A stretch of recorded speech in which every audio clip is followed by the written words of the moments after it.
Hello learners, welcome once again to net वाला भैया YouTube platform. Net वाला भैया यूट्यूब प्लेटफॉर्म में मैं आपका फिर से एक बार स्वागत करता हूं। तो चलिए, कैसे आप लोग? आई होप अच्छे होंगे। तो जैसा कि आप लोग को पता है कि हमारा इकोनॉमिक्स का क्लासेस जारी है, तो आज उसी के सेशन को कंटिन्यू करते हुए हम लोग आगे बढ़ेंगे और देखेंगे कि हम लोग कहाँ तक पहुंचे थे। ठीक है, तो जैसा कि आपको पता था, पिछले क्लासेस में हम लोगों ने शॉर्ट रन और long run average cost, short run और लॉन्ग रन कॉस्ट के बारे में हम लोग पढ़ रखा था। ठीक है, तो आज वो टॉपिक तो हम लोग का वहीं पे खत्म हो गया था। तो आज उस टॉपिक को खत्म करने के बाद आज हम लोग क्या करेंगे, आज हम लोग एक नए टॉपिक का, इकोनॉमिक्स का ही एक नए टॉपिक का शुभारंभ करेंगे, जिसका नाम है price determination under different market form. ठीक है, चलिए तो सबसे पहले समझते हैं कि इस चैप्टर को पढ़ने से पहले, जैसा कि आपको पता है कि नोट्स तो बहुत बड़ा है, तो नोट्स को तो आप लोग को पढ़ने का एक काम है, बट मैं सबसे पहले आपको ब्रीफ एक्सप्लेनेशन देने का कोशिश करता हूं। सबसे पहले यहाँ पे दिया है प्राइस डिटर्मिनेशन, तो यहाँ पे हम लोग डिफरेंट मार्केट्स के बारे में पढ़ेंगे। ठीक है, तो सर डिफरेंट मार्केट्स के बारे में अगर हम लोग पढ़ते हैं तो क्या उस डिफरेंट मार्केट के बारे में हम लोग हर एक मार्केट के बारे में अलग अलग तरीके से पढ़ेंगे? देखिए, बेसिक कॉन्सेप्ट तो सब जगह सेम ही रहेगा। ठीक है, लेकिन हम लोग यहाँ पे कुछ कुछ नए चीजों को पढ़ेंगे जो कि हम लोग पहले नहीं पढ़े हैं, और बहुत सारे ऐसे चीज होंगे जो कि ऑलरेडी पढ़ रखे थे, थोड़ा सा अब उसको कर देंगे ज्यादा। ठीक है, जो कि हम लोग 11 12 अपने ग्रेजुएशन में पढ़ रखे हैं, उसको थोड़ा सा एक्सपैंड करेंगे। ठीक है, तो सर प्राइस डिटर्मिनेशन क्या होता है? देखो, प्राइस डिटर्मिनेशन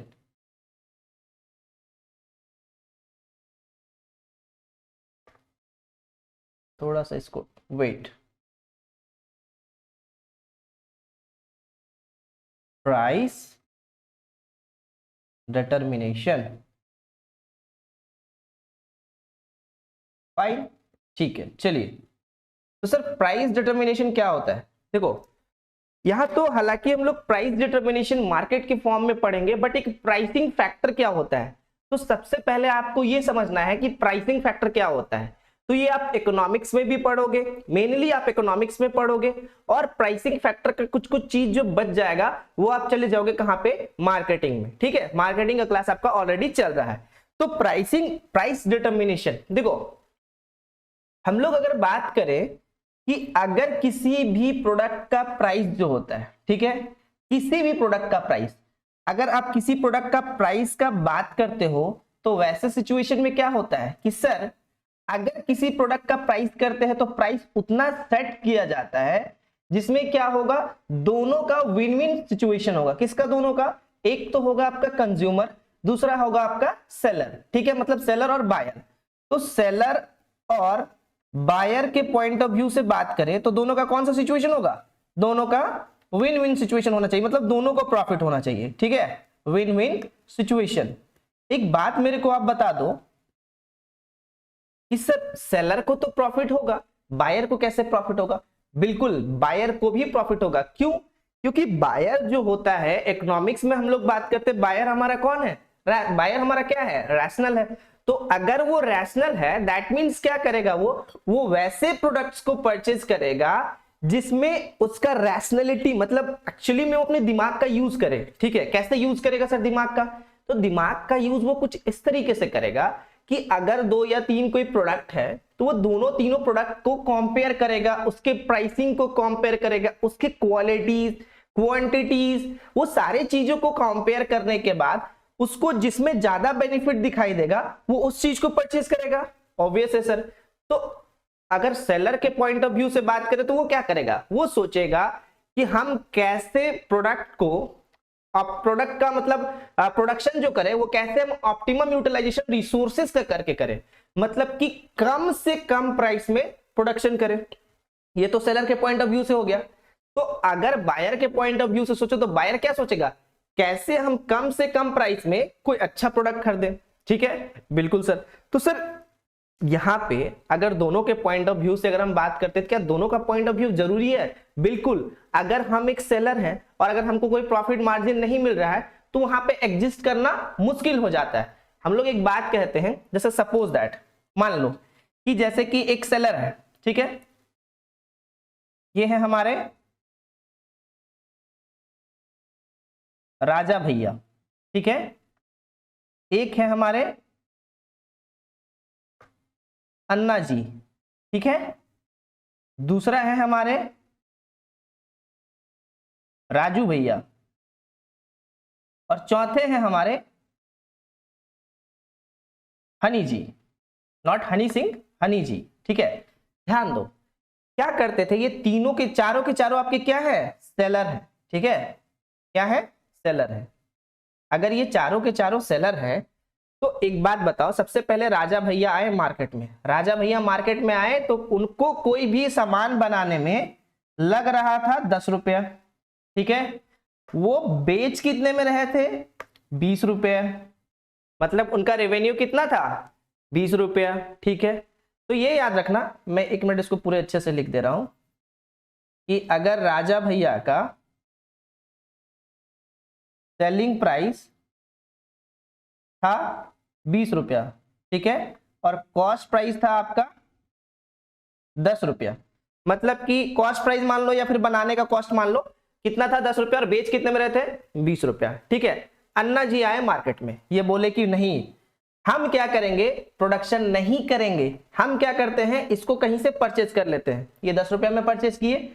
अब ये 10 रुपया में परचेज करने के बाद इनका भी सीपी कितना था, मान के चलो 10 रुपया था। अब ये एसपी कितना में करने लगे, 18 रुपीज में, ठीक है, फाइन। चलो नेक्स्ट, राजू भैया आए मार्केट में, वो भी खरीदने लगे उसी प्रोडक्ट को 10 रुपया में। लेकिन अब ये क्या बोले कि इसको हम कितने में सेल करेंगे, तो ये बोले कि हम सेल करेंगे इसको 14 रुपीज में, ठीक है। अब आ गया हनी सिंह, मतलब हनी, अगर हनी आ गया, मेरा भाई हनी आ गया, तो यहाँ पे अब ये क्या करने लगा, ये बोला कि खरीद तो हम भी रहे हैं 10 ही रुपए में, और हम क्या करेंगे, हम भी बेचेंगे 10 ही रुपए में। ले, कहाँ प्रॉफिट है, प्रॉफिट है इसमें, तो सर प्रॉफिट इसमें है नहीं, बिल्कुल है प्रॉफिट। हमेशा आप याद रखोगे कि प्रॉफिट हमेशा उतना इन्वॉल्व होता है किसी भी सेलिंग प्राइस में जितना कि उसका बिजनेस सरवाइव कर सके। अगर बिजनेस सस्टेन करेगा ही नहीं तो फिर वो मार्केट में कैसे एग्जिस्ट करेगा, बिल्कुल नहीं करेगा, वो तो किक आउट हो जाएगा मार्केट से, बिल्कुल। तो ध्यान दीजिएगा, तो अगर हनी जी 10 रुपए का प्रोडक्ट 10 रुपए में ही बेच रहे हैं, यहां पे भी ये प्रॉफिट कमा रहे हैं, तो अब बाकी जैसे हो गया राजू जी, अन्ना जी और राजा जी, सबको क्या करना होगा, अगर सबको मार्केट में एग्जिस्ट करना होगा, मतलब मार्केट में रहना है, ठीक है, एग्जिस्ट करना है, तो वैसे सिचुएशन में इनको भी अपना एसपी चेंज करके कितना करना होगा, तीनों का तीनों को एसपी 10 रुपया करना होगा, ठीक है। क्योंकि अगर ये नहीं करेंगे तो हमारे यहाँ पे जितने भी कस्टमर्स है वो क्या है, रैशनल है, वो सारे के सारे कहां चले गए, हनी के पास चले गए, ठीक है। ये एक पहला सिचुएशन। उसके बाद जैसा कि आप लोग पहले भी पढ़ चुके थे, इकोनॉमिक्स में हम आपको डिमांड और सप्लाई के बारे में बताए थे, ठीक है। तो थोड़ा सा इसको और एलाबोरेट करेंगे कि डिमांड और सप्लाई है क्या। तो सबसे पहले हम लोग देखते हैं एक किसी भी चीज का प्राइस, मान के चलो किसी चीज का प्राइस था 1 2 3 4 5 रुपए, ठीक है, प्राइस तो रुपीज में ही होगा। अब एक बात बताना, जैसे जैसे प्राइस बढ़ेगा क्या वैसे वैसे हमारा डिमांड क्या होगा, बढ़ेगा क्या, जैसे जैसे हमारा प्राइस बढ़ेगा वैसे वैसे हमारा क्या होगा, डिमांड घटेगा सर, बढ़ेगा कैसे, ठीक है। तो अगर मेरा प्राइस बढ़ रहा है दैट मीन्स हमारा डिमांड क्या होगा, घटेगा। तो अगर पहले हम 50 खरीद रहे थे, जब 1 रुपया प्राइस था 50 खरीद रहे थे, जब 2 रुपया प्राइस हुआ तो क्वांटिटी मेरा 40 डिमांड हो गया, जब 3 रुपया प्राइस था तो मेरा डिमांड हो गया 30, जब 4 रुपया डिमांड प्राइस था तो मेरा डिमांड हो गया 20, और जब 5 रुपये प्राइस था तो मेरा डिमांड हो गया कितना, 10। मतलब कि आप क्या देख पा रहे हैं कि प्राइस जैसे जैसे इंक्रीज कर रहा है डिमांड क्या करेगा, डिक्रीज करेगा, ठीक है। अब डिमांड और प्राइस ये तो बिल्कुल उल्टा है कि अगर प्राइस बढ़ता है तो ये तो आपको पता है कि सप्लाई भी बढ़ता है, ठीक है। क्योंकि सप्लायर क्या करते हैं ना कि जैसे जैसे प्राइस बढ़ता है वो सप्लाई को बढ़ा देते हैं, और डिमांड जैसे जैसे घटता है वैसे वैसे वो लोग क्या करते हैं, बोलो, डिमांड जैसे जैसे सॉरी प्राइस जैसे जैसे घटेगा वैसे वैसे लोग क्या करते हैं, सप्लाई को घटा देते हैं। तो अगर डिमांड जब आपका मतलब प्राइस जब आपका 1 रुपया था तो सप्लाई उस समय वो लोग क्या करेंगे, 10 यूनिट्स का करेंगे, फिर आपका प्राइस बढ़ा 2 रुपीज, 1 रुपये से बढ़ के 2 रुपया हुआ, तो सप्लाई यहाँ पे कितना हो जाएगा आपका 20। वैसे ही प्राइस बढ़ा 3 रुपया, तो आपका सप्लाई कितना हो जाएगा 30, फिर हो जाएगा सप्लाई 40, फिर हो जाएगा आपका सप्लाई 50। देख रहे हो, क्या देख पा रहे हो कि प्राइस और सप्लाई का डायरेक्ट रिलेशन है। प्राइस और डिमांड का मैं लिख देता हूं, प्राइस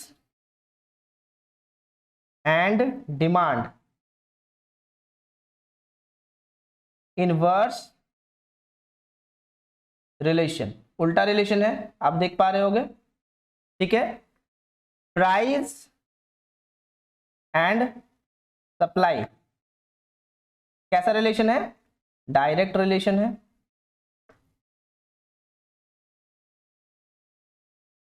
ठीक है, चलो हाँ एक और बच गया, डिमांड एंड सप्लाई, ये कैसा रिलेशन है,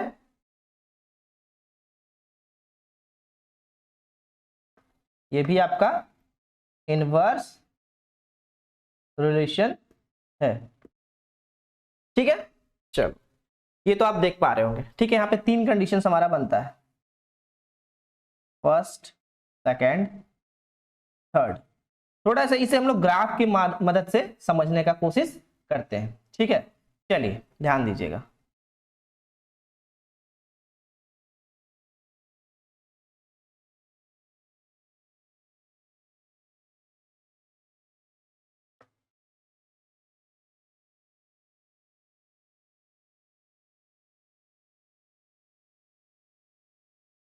वेट, पता नहीं ये क्यों नहीं काम करता है कभी कभी। Wait a second, I think it is not working, let him take a time.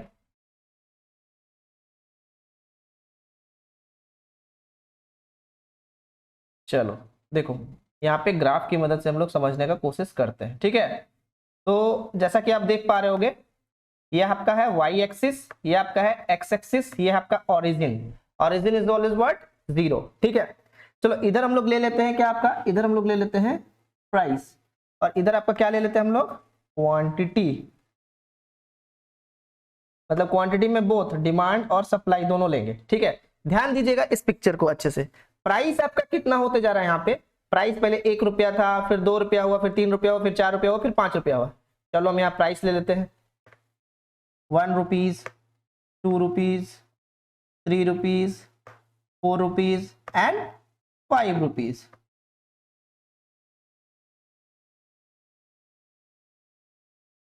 ठीक है, कितना हो गया 4 रुपीज। अगर सप्लाई और डिमांड का बात करें, क्वांटिटी कितना था 10। वेट,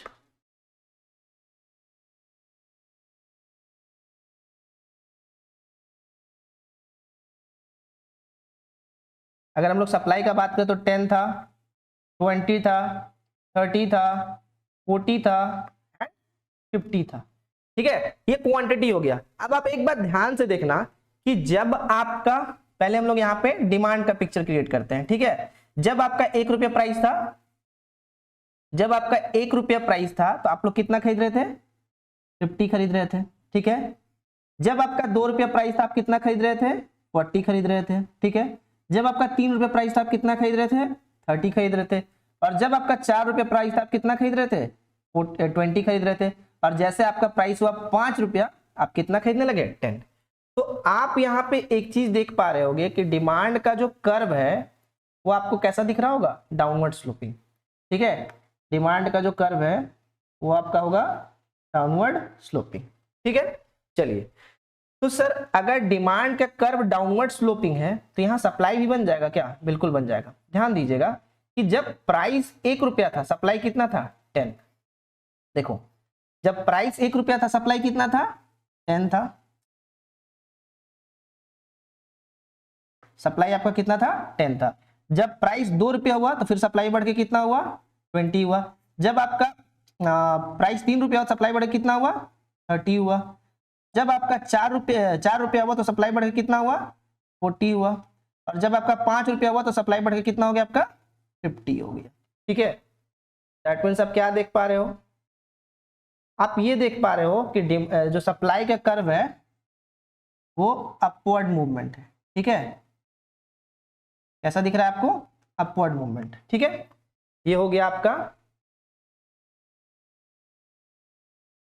डिमांड का कर्व और ये हो गया आपका सप्लाई कर्व।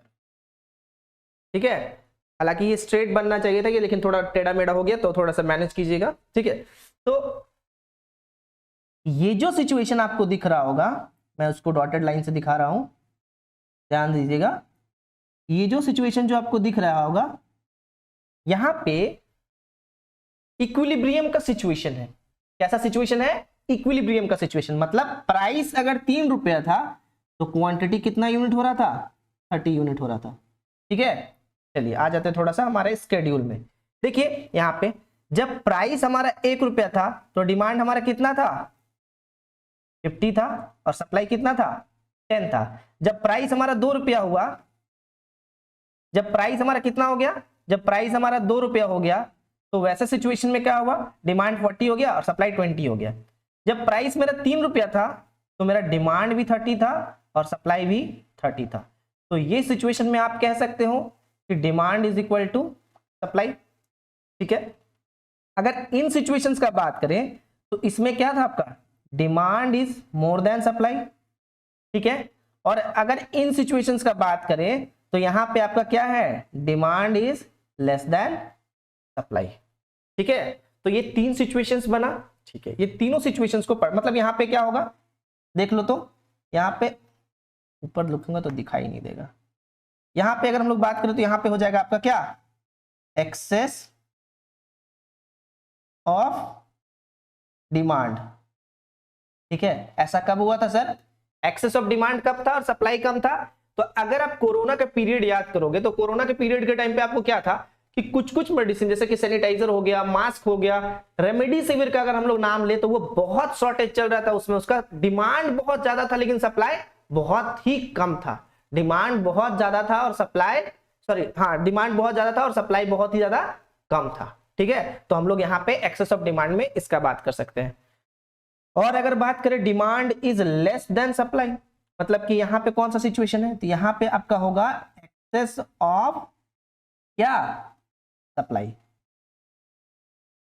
तो एक्सेस ऑफ सप्लाई मतलब कि यहां पे प्राइस भी बढ़ा हुआ होगा, सप्लाई भी मार्केट में ज्यादा होगा, लेकिन उसका डिमांड कम होगा। क्यों डिमांड कम होगा? तो डिमांड कम आपका इसीलिए होगा क्योंकि कभी कभी ऐसा सिचुएशंस भी आ जाता है कि वो प्रोडक्ट उतने यूजफुल नहीं हो पाते हैं। जैसे कि आज के टाइम पे अगर बात करें, मास्क, सैनिटाइजर बहुत ज्यादा अवेलेबल है। ठीक है, क्योंकि हम लोग ऑलरेडी उस पैंडेमिक को पार करके आ चुके हैं, तो हम लोग अवेयर हैं कि कभी भी ऐसा सिचुएशन आ सकता है। तो अगर आज ही से हम लोग उसको मतलब अब लोग क्या करते हैं कि उसको स्टोर करके रखते हैं, तो स्टोर करके रखते हैं, लेकिन क्या सारे लोग अभी उसका यूजेस कर पाते हैं? नहीं, क्योंकि लोगों को पता है कि यूज तो उसका है ही, डेफिनेटली उसका यूज है, बट लोग अभी क्या है उसके लिए रिलैक्स है कि अभी वो सिचुएशन नहीं है कि हम लोग उसको ज्यादा यूज करें, इसलिए यहाँ पे भी सप्लाई बढ़ गया होगा और डिमांड उसका कम होगा। ये एक हाइपोथेटिकल सिचुएशन है। ठीक है, ये एग्जैक्ट सिचुएशन नहीं हो सकता। चलिए, तो देखिए अगर ग्राफ की मदद से बात करें तो ग्राफ में यहाँ पे समझे कैसे हम लोग? तो ग्राफ में कुछ इस तरीके से समझेंगे कि देखिए यहाँ बात क्या है कि अगर ये जो सिचुएशन है, ये सिचुएशन में अगर आपको देखने को मिल रहा होगा तो यहां पे आप कह सकते हो demand is equal to what? Supply. Equilibrium का सिचुएशन है, जितना डिमांड है उतना ही सप्लाई है। ठीक है, यहां पे हमारा price is equal to demand is equal to supply हो गया था। ठीक है ना? चलिए अब देखिए कि अगर इसके ऊपर के सिचुएशन में जाते हैं तो यहां पे आपको क्या देखने को मिल रहा है कि अगर प्राइस में चेंजेस देखने को मिलता है, प्राइस अगर बढ़ जा रहा है, पहले अगर मान के चलो प्राइस यहां पे था, बढ़ के यहां पे चला गया, तो आपका जो डिमांड है वो क्या हो जाएगा? कम हो जाएगा। लेकिन क्या सप्लाई कम होगा? नहीं, सप्लाई यहां पे कम नहीं होगा। ठीक है, सप्लाई यहां पे बिल्कुल भी क्या नहीं होगा? कम नहीं होगा, सप्लाई यहां पे बढ़ेगा। ठीक है, चलिए अब हम लोग चलते हैं आगे। और जैसा कि आपको पता है कि ये सब हम लोग ऑलरेडी डिस्कस कर चुके थे, लेकिन फिर भी यहाँ पे एक बार रिकॉल करने के लिए, क्योंकि अभी जब हम लोग पढ़ेंगे प्राइस डिटर्मिनेशन, तो प्राइस डिटर्मिनेशन में क्या है ना कि प्राइस डिटर्मिनेशन जो हम लोग डिफरेंट फॉर्म्स ऑफ मार्केट में पढ़ेंगे उसमें ये सारे चीज रिपीट होंगे, ठीक है। तो ये सारे चीज जब रिपीट होंगे तो ऐसा नहीं होना चाहिए कि ये याद नहीं है वो याद नहीं है, इसलिए इसका एक ब्रीफ एक्सप्लेनेशन हम लोग कर लिए। चलिए देखते हैं price determination under different form of market. देखिए प्राइस डिटर्मिनेशन के बारे में ऑलरेडी हम लोग डिस्कस कर चुके हैं, बट एक बार मीनिंग देख लेते हैं, मार्केट का मीनिंग क्या होता है। देखो यहां दिया हुआ, consider the following situation, you go to the local market to buy a pair of shoes. आप एक जोड़ी जूता खरीदने के लिए जाते हो और आप you enter one shop which sell shoes. आप एक क्या बोलते हैं शॉप पे गए जहां पे शूज मिलती है और आपने देखा कि उसका प्राइस कितना है, जो जूता आपको पसंद आया उसका प्राइस है 600, but you think that they are not worth more than 500, लेकिन आपको लग रहा है कि ये 500 से ज्यादा नहीं है। तो आपने दुकानदार को बोला कि 500 में मेरे को दे दो, लेकिन उसने कहा कि नहीं 500 में नहीं दूंगा। तो फाइनली आप लोगों ने मिलकर आपने डिसाइड किया कि 550 में इसको लास्ट दूंगा। तो ये जो एग्जांपल है ये आपका लोकल मार्केट का है। लेकिन वहीं जहां पे प्राइस नेगोशिएशन बार्गेनिंग वगैरह आपको देखने को मिलती है, लेकिन वही अगर आप कोई डिपार्टमेंटल स्टोर वगैरह में चले जाते हो तो वहां पे जो प्राइस टैग दिखा हुआ रहता है हम लोगों को उसी प्राइस टैग में उसको लेना पड़ता है, अगर लेना है तो, ठीक है। चलिए तो ये सारी छोटी छोटी चीजें आपको ऑलरेडी पता है, क्योंकि ये डेली लाइफ की जो भी मतलब जो हमारे साथ डेली लाइफ में जो होती है इकोनॉमिक्स में हम लोग तो उसी का स्टडी करते हैं। बट कुछ कुछ ऐसे जो टेक्निकल पॉइंट्स हैं जो कि हम लोग नहीं मतलब अनदेखा कर देते हैं, उनके बारे में हम लोग चर्चा करते हैं, ठीक है। तो the elements of market are, देखो एलिमेंट्स ऑफ मार्केट, देखो मार्केट होने के लिए सबसे पहला बात मार्केट क्यों है, मार्केट क्या है। तो मार्केट मतलब वो प्लेस जहां पे buyer as well as seller मिलते हैं, ठीक है। जहां पे बायर और सेलर क्या करते हैं, मिलते हैं और मिल करके बातचीत करते हैं। नहीं भैया मिल करके बातचीत नहीं करते हैं, मिल करके क्या करते हैं, प्रोडक्ट्स को परचेज करते हैं, कोई भी सामान को खरीदना बेचना, वही तो एक मार्केट है, ठीक है। तो मार्केट में क्या क्या चीज हो, कौन कौन से एलिमेंट्स होना चाहिए। तो सबसे पहले अगर आप बात करोगे तो बायर एंड सेलर, इनके बिना तो कोई काम ही नहीं होगा। बायर ही बहुत ज्यादा बैठ गया, सेलर्स है ही नहीं, तो कोई फायदा नहीं मार्केट का। प्रोडक्ट और सर्विसेज, अगर बात करें प्रोडक्ट और सर्विसेज, जैसे कि कोई प्रोडक्ट तो होना चाहिए बेचने के लिए, सिर्फ बायर बैठ गए हैं, सॉरी सप्लायर बैठ गए हैं और बायर आ गए हैं, कोई प्रोडक्ट है ही नहीं बेचने के लिए, क्या बेचोगे। अगर प्रोडक्ट नहीं है तो सर्विसेज होगा, कोई तो सर्विसेज होगा। जैसे कि अगर हम लोग बात करें कि अगर कोई वहां पे बार्बर का शॉप है, तो बार्बर का शॉप है तो वो हमें क्या प्रोवाइड करता है, एक तरह से सर्विसेज प्रोवाइड करेगा, ठीक है। चलिए उसके बाद आपको दिखेगा third point, bargaining of A price. Bargaining तो मस्ट है, इंडियन कल्चर में मस्ट देखने को मिलेगा। Next knowledge about the market condition. अब जैसे कि मार्केट कंडीशन में क्या होता है ना, देखो दो कंडीशंस देखने को मिलता है जनरली मार्केट में। अगर इकोनॉमिक्स के पॉइंट ऑफ व्यू से बात करें तो एक बूम और रिसेशन, ठीक है। तो बूम और रिसेशन उतना हम लोग डिफिकल्ट वर्ड में ना जा करके हम लोग नॉर्मली बात करते हैं कि नॉलेज अबाउट द मार्केट, मतलब कि मार्केट में अगर जैसे कि कोई प्रोडक्ट 100 रुपीज में नॉर्मली बिकता है, आप जा करके बोलो कि भैया हमको 50 में दे दो, तो वो आपको वहां से लाठी लेकर के डंडा लेकर के आपको दौड़ाते दौड़ाते पीटते पीटते भगाएंगे। तो आपको थोड़ा भी मार्केट का नॉलेज होना चाहिए कि अगर प्राइस नेगोशिएट भी कर रहे हो तो उस लेवल का करो जो कि मतलब दोनों के लिए विन विन सिचुएशन हो, ठीक है। उसके बाद है one price for a product और services at a given time. One price for a product और services at a given time, मतलब एक ही प्राइस होना चाहिए एक सर्टेन पीरियड ऑफ टाइम तक। ऐसा नहीं कि आप किसी को इतने में कोई चीज प्रोडक्ट बेच दे रहे हो, किसी को इतने में बेच दे रहे हो, नहीं, एक टाइम पे एक ही प्राइस होना चाहिए, ठीक है। उसके बाद थोड़ा सा यहां से आगे नहीं बढ़ करके थोड़ा सा हम लोग बात करते हैं कोई कुछ सिचुएशंस का, जैसे कि हम लोग कुछ कुछ कंडीशंस का बात करेंगे। मार्केट जब हम लोग पढ़ेंगे तो वहां पे हम लोग बात करेंगे, सबसे पहला बात करेंगे परफेक्ट कंपटीशन, ठीक है। Monopoly,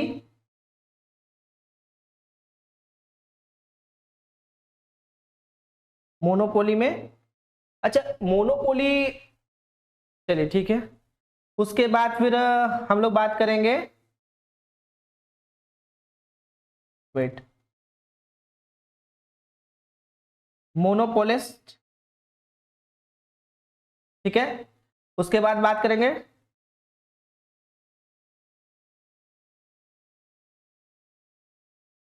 duopoly. तो ये सारी चीजों के बारे में हम लोग आगे करके एक एक करके हम लोग क्या करेंगे, इसके बारे में डिस्कस करेंगे, ठीक है। तो सबसे पहले हम लोग बात करते हैं परफेक्ट मार्केट कंपटीशन। तो परफेक्ट मार्केट कंपटीशन से जनरली आपको आइडिया लग जाएगा कि बाकी सारी चीजों के बारे में पढ़ना क्या क्या है। तो परफेक्ट कंपटीशन मार्केट के बारे में अगर हम लोग बात करें तो परफेक्ट कंपटीशन मार्केट वो कंडीशंस है जहां पे आपके लार्ज नंबर ऑफ बायर होंगे और लार्ज नंबर ऑफ सेलर होंगे।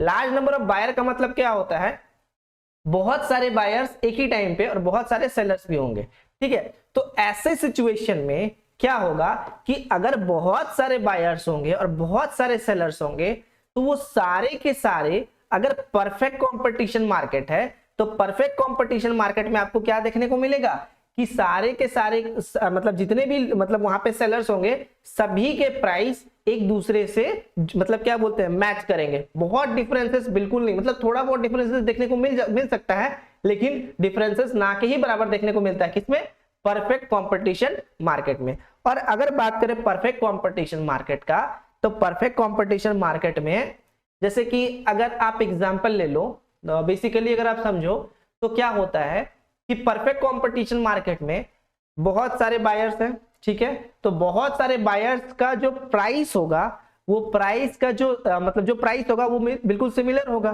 तो अगर सिमिलर होगा तो वहां पे आप प्राइस नेगोशिएशन नहीं कर पाओगे, क्योंकि अगर वो एक प्लेस पे बैठे हुए हैं, एग्जांपल ले लो एक सब्जी का बाजार है, ठीक है। तो सब्जी के बाजार में क्या होता है कि जब सारे सेलर्स एक जगह पे बैठे हुए रहते हैं तो उनके प्राइस में कोई चेंजेस देखने को नहीं मिलेगा आपको। लेकिन अगर कोई सेलर उस मार्केट से थोड़ा सा हट के बैठा हुआ है तो वहां पे आपको क्या दिखेगा, थोड़ा सा प्राइस में चेंजेस देखने को मिलेगा, या तो थोड़ा सा प्राइस कम होगा, या अगर आपके कंफर्ट के हिसाब से तो थोड़ा प्राइस ज्यादा हो सकता है, लेकिन जनरली वो थोड़ा सा प्राइस क्या करेगा, कम रखेगा।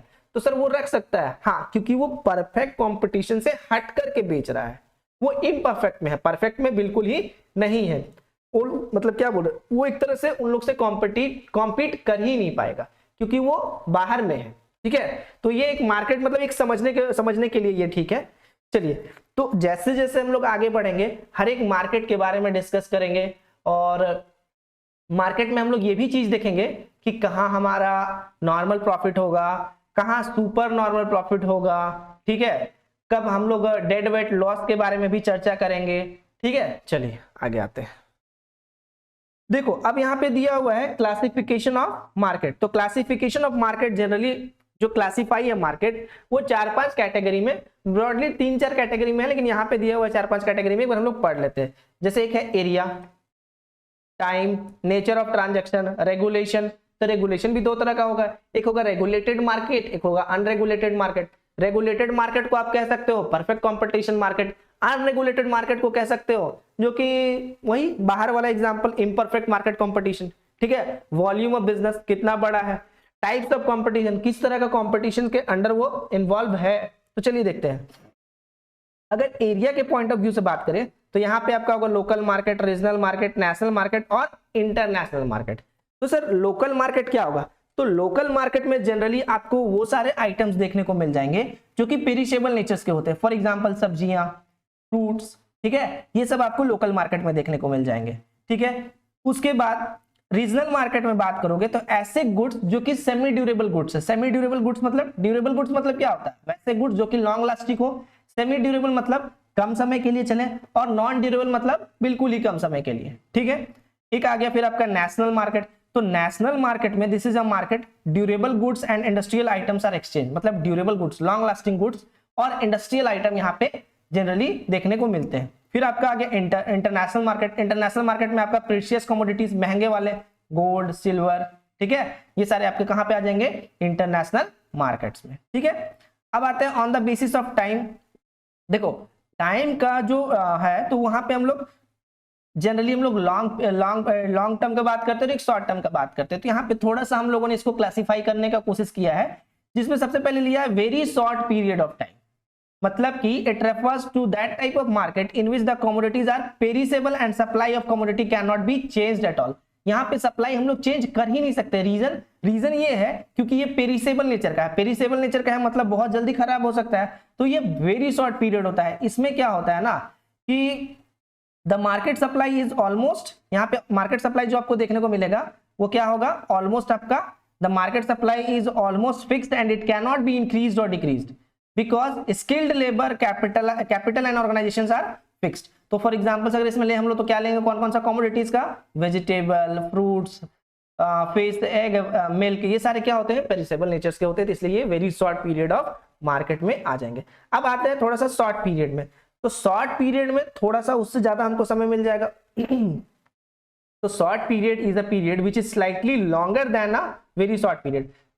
वेरी शॉर्ट पीरियड से थोड़ा सा ये ज्यादा समय हमको इसमें मिल जाएगा। तो the supply of output will be increase by increasing the employment of variable factors. तो यहाँ पे वेरिएबल फैक्टर्स को बढ़ा करके यहाँ पे हम लोग क्या कर सकते हैं, जो प्रोडक्शंस है या फिर जो प्रोडक्ट है उसको हम लोग क्या कर सकते हैं, थोड़ा सा आउटपुट को बढ़ा सकते हैं, क्योंकि यहाँ पे थोड़ा सा हमें टाइम मिल जाता है। अब बात करोगे लॉन्ग पीरियड ऑफ टाइम में, तो लॉन्ग पीरियड ऑफ टाइम का मतलब it implies that the time available is adequate for altering the supplies by altering even the fixed factor of the production।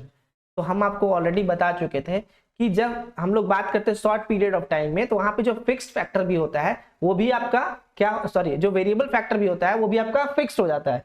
लेकिन जब लॉन्ग पीरियड के बारे में बात करते हो तो वहां पे सारे के सारे फैक्टर आपके क्या हो जाते हैं, वेरिएबल होते हैं, क्योंकि वो टाइम टू टाइम वहां पे हम क्या कर सकते हैं, चेंजेस कर सकते हैं, क्योंकि वो लॉन्ग पीरियड के लिए होता है। और जब वो लॉन्ग पीरियड के लिए होता है तो वैसे सिचुएशन में कभी कभी क्या होता है कि जैसे टेक्नोलॉजी में कोई एडवांसमेंट देखने को मिलता है, तो जब टेक्नोलॉजी में एडवांसमेंट देखने को मिल रहा है तो ऑब्वियस है कि आप क्या करोगे, टेक्नोलॉजी में एडवांसमेंट का मतलब है कि आप उस टेक्नोलॉजी को अडॉप्ट करने का कोशिश करोगे, क्योंकि आपका जो पुराना टेक्नोलॉजी था वो तो डेटोरिएट हो गया है, और जब वो खराब हो चुका है तो आप न्यू टेक्नोलॉजी को यहाँ पे ये करोगे, तो न्यू मशीन्स को सेटअप करना होगा, न्यू प्लांट्स को लगाना होगा। तो वैसे सिचुएशंस में आपके फिक्स्ड फैक्टर भी हो गए ना, वेरिएबल फैक्टर। तो इसीलिए लॉन्ग टर्म में बात करते हैं, जो आपका फिक्स्ड फैक्टर भी होता है वो सारे के सारे फिक्स्ड फैक्टर क्या हो जाते हैं, वेरिएबल हो जाते हैं। ठीक है, ओके।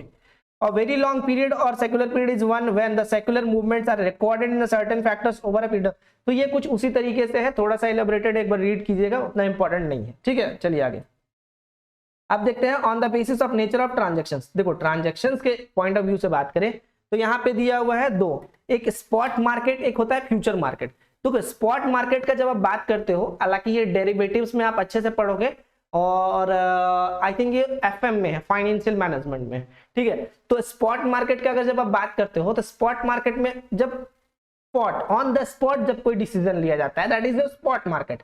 लेकिन बात करें फ्यूचर मार्केट का, मतलब कि ऐसा कॉन्ट्रैक्ट जो कि फ्यूचर में होने वाला है, जिसका हम लोग आज बात कर रहे हैं, होगा फ्यूचर में, लेकिन बात आज कर रहे हैं, तो वो हो गया आपका फ्यूचर मार्केट। तो स्पॉट मार्केट, स्पॉट ट्रांजैक्शन और spot market refers to those market where goods are physically transacted on the spot. मतलब सेम टाइम पे वो गुड्स को क्या हो रहा है, ट्रांजैक्शंस देखने को मिलेगा। ठीक है, लेकिन फ्यूचर मार्केट में it is related to those transaction which involve contract of future date. ये फ्यूचर डेट में इन्वॉल्व होगा।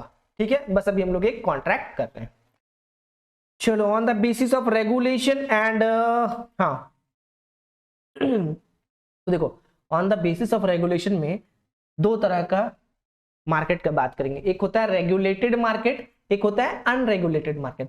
तो रेगुलेटेड मार्केट के पॉइंट ऑफ व्यू से जब बात करें तो रेगुलेटेड मार्केट क्या, रेगुलेटेड मार्केट का मतलब वो मार्केट जहां पे आपके किसी भी तरह के अनफेयर ट्रेड प्रैक्टिसेस या फिर अनफेयर प्रैक्टिसेस जो होगा वो देखने को नहीं मिलेगा। ठीक है, एग्जांपल क्या ले लोगे रेगुलेटेड मार्केट का, स्टॉक एक्सचेंज। अनरेगुलेटेड मार्केट का क्या ले लोगे, अनरेगुलेटेड मार्केट वो मार्केट सिचुएशन हो गया जहां पे आपको क्या देखने को मिलेगा, किसी भी तरह का कोई रेगुलेशन नहीं है, रूल्स रेगुलेशन अपने अकॉर्डिंग अपना रूल्स बनाओ और काम करो। ठीक है, कोई रेस्ट्रिक्शन नहीं है। फिर on the basis of volume of the business, तो देखो अब वॉल्यूम ऑफ बिजनेस के अकॉर्डिंग जब आप बात कर रहे हो तो यहाँ पे दो तरह का दिया हुआ है, एक है होलसेल मार्केट और एक है रिटेल मार्केट। तो होलसेल मार्केट जनरली जो होता है वो बल्क क्वांटिटी में जब चीजों को परचेज करते हैं तो वो आपका क्या हो जाएगा, वो आपका हो जाएगा होलसेल मार्केट। और जब रिटेल मार्केट का बात करते हैं तो देखो आप, ये बात बहुत ज्यादा सुनने को मिलता है कि जब आप किसी प्रोडक्ट को होलसेलर से परचेज कर रहे हो तो आपको वो थोड़ा कॉस्ट इफेक्टिव मिलता है। क्यों सर, वो कॉस्ट इफेक्टिव इसीलिए मिलता है मेरे बच्चों क्योंकि वहां पे आपको क्या देखने को मिलता है, वहां पे आप ये देख सकते हो कि होलसेलर कोई भी चीजों को डायरेक्ट कहां से खरीदता है, मैन्युफैक्चरर से खरीदता है। और जब वो मैन्युफैक्चरर से खरीदता है और बल्क क्वांटिटी में खरीदता है तो उसको काफी अच्छा डिस्काउंट मिलता है, ठीक है, प्रॉफिट मार्जिन कम हो जाता है, क्योंकि डायरेक्ट अगर वो मैन्युफैक्चरर से खरीद रहा है, बीच में तो कोई बिचौलिया है नहीं, नो मिडिल मैन, और अगर कोई मिडिल मैन नहीं है तो सारा का सारा प्रॉफिट ये अर्न करेगा, और अगर ये प्रॉफिट अर्न करेगा तो थोड़ा प्रॉफिट अर्न करेगा, क्योंकि ये भी बल्क क्वांटिटी में ही बेचता है, ठीक है। अगर हम लोग को मान के चलो एक टूथपेस्ट खरीदना है तो हम लोग सीधे होलसेलर के पास तो उठ के नहीं चले जाते हैं, हम लोग नॉर्मली कोई शॉप या रिटेलर के पास चले जाते हैं जहां पे हम लोग थोड़ा बहुत सामान खरीदते हैं, तो दैट इज रिटेलर, जहां से थोड़ा बहुत सामान खरीदोगे, तो जो कि होलसेलर रहता है, फिर हो सकता है कोई बीच में और कोई मिडिल मैन, ब्रोकर वगैरह आ गया, एजेंट आ गया, या फिर रिटेलर आ गया, तो इन सारे का जो प्रॉफिट मार्जिन ऐड होते क्या हो जाता है, वो प्रोडक्ट महंगा हो जाता है, ठीक है। चलिए अब हमारा आ गया टाइप्स ऑफ मार्केट स्ट्रक्चर, जहां पे हम लोग मार्केट के बारे में बात करने वाले हैं। तो ये मार्केट के बारे में जो हम लोग बात करेंगे ये हम लोग करेंगे नेक्स्ट क्लास में, तब तक हम लोग देख लेते हैं। अभी फिलहाल जो करवाए हैं वो बेसिक्स बिल्कुल करने के बाद ही टाइप्स ऑफ मार्केट में चलेंगे, क्योंकि टाइप्स ऑफ मार्केट जो है आपका वो चीज पढ़ना है जो कि आपके सिलेबस में एग्जैक्टली है, ठीक है। ये सारी चीज इसलिए पढ़े थे, देखो एक होता है ना क्या, एक सपोर्टिंग मटेरियल होता है, तो ये एक तरह से सपोर्टिंग मटेरियल है जो कि आपको आइडिया देगा कि कौन सा मार्केट रेगुलेटेड है, कौन सा मार्केट नॉन रेगुलेटेड है, कौन सा रेगुलेटेड होना चाहिए। अच्छा एक बात बताओ कि अगर हमारे यहाँ पे अगर बैंकिंग सिस्टम ना होता तो साहूकार लोग क्या कर जाते, पूरा लोगों का तो पैसा चट हो जाता, ठीक है। और वो जो पैसा जो चट होता, मतलब ये सिस्टम को क्यों हटाया गया, बैंकिंग सिस्टम को क्यों अडॉप्ट किया गया, क्योंकि ये एक तरह तो इलीगल था, क्योंकि किसानों का, आप बहुत सारे मूवीज वगैरह में भी देखे होंगे कि किसानों का घर जमीन सब कुछ गिरवी रख लिया जाता था। तो बैंकिंग सिस्टम लाने का रीजन क्या था, क्यों उसमें मतलब सरकार को हस्तक्षेप करना पड़ा, क्यों रेगुलेट करना पड़ा वहां पे, तो रीजन यही है कि उसमें एक नियम लाया जाए जिससे बाकी लोग परेशानी से बचे, ठीक है। तो कोई भी अगर नियम लाया जाता है तो वो हमें परेशानी से बचाने के लिए लाया जाता है। तो रेगुलेटेड मतलब जो कि जिसमें गवर्नमेंट का इन्वॉल्वमेंट है, और नॉन रेगुलेटेड जिसमें गवर्नमेंट का कोई इन्वॉल्वमेंट नहीं है, ठीक है। तो that's all for today. Thank you for watching the session and all the best. Good night. Take care. Bye bye.